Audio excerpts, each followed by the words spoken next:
looking forward to another special day. Just to let you know that forms for the Mechiras Chometz have been sent out, and if you want to sell in a physical capacity personally to me, then please come to Shul in the evenings or in the mornings, and then we can do the Mechiras Chometz. Today's learning is dedicated in memory of all those whose yortzeit falls in the coming week or today, as well as all those that are saying Kaddish. So a brief thought. We know when it comes to the festival of Pesach that there are two names that we have, at least two names that are given for it.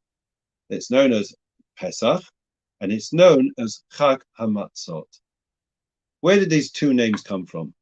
So Chag HaMatzot, the festival of Matzot, is the language that is used, the vernacular that we find in the Torah. The Torah tells us that it's Chag HaMatzos, the festival of matzahs, the festival when we eat matzah. What is where does the word Pesach come from? So Pesach comes from the idea that Sheposach Hashem, that Hashem passed over the homes of the Jews when he was carrying out the 10th plague of Makas Bechoros. And the question is obvious. You know, what is significant about these two names? And the idea that's suggested, I think, is the Kedushas Halevi, and many others have suggested it for sure. And that is that there are two aspects, two dimensions, two facets to the festival of Pesach, and that's represented in these names. The first is what is Chag HaMatzot. Chag HaMatzot, the festival of Matzot, represents what we did, our dedication, our devotion, our willingness to sacrifice for the Almighty. Yeah, that was Chag HaMatzos. We ate the matzahs when we were in Egypt. It's bread of affliction. It reflects our self-sacrifice that we were willing to do. We were subjugated, we were persecuted. And then we ate matzah, showing that we had faith in God to redeem us. We ate the matzahs even on the night before we left. So therefore, our faith in God and in our salvation came before it actually took place. The flip side of the coin is that we know that it's referred to as Pesach, when the Almighty did for us, that the Almighty passed over our heads. And therefore, we have these two aspects. We have these two names reflecting the two aspects and two partners in the relationship. Pesach reflects what God did for us. Chag HaMatzos reflects what we did for God. And where these two names come together is where we meet. That's the meeting point between us and God. And it is precisely the relationship between the two of us that we are able to forge and form, which really starts at the festival of Passover, the festival of Pesach. That is where we are able to forge a bris, a covenant, a bond between us and God, which is eternal.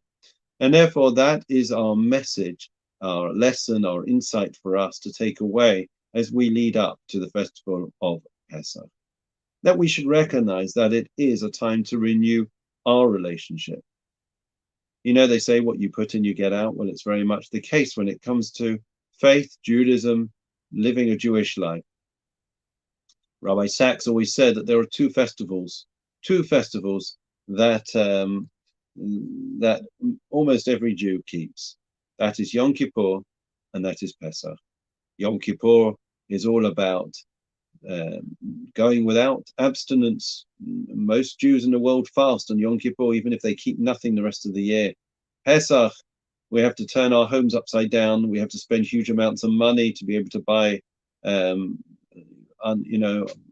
non-chometz food. So it's extraordinary, the efforts that we go to. Says Rabbi Sachs, isn't it astounding that the two festivals that the Jewish people across the millennia have kept, come what may, are which ones? The ones which take the greatest sacrifice, the ones which take the greatest investment, Yom Kippur and Pesach. Because what you put in is what you get out.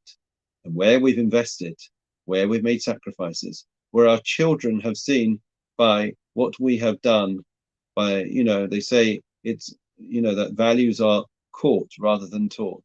The way that we behave, the behavior that we model, that is something that's rubbed off, and it's permeated every fiber of our being. And therefore, the message is clear from the names of Pesach and the name of Chag HaMatzos and the idea of Yom Kippur and Pesach, the idea of dedication, investment, effort.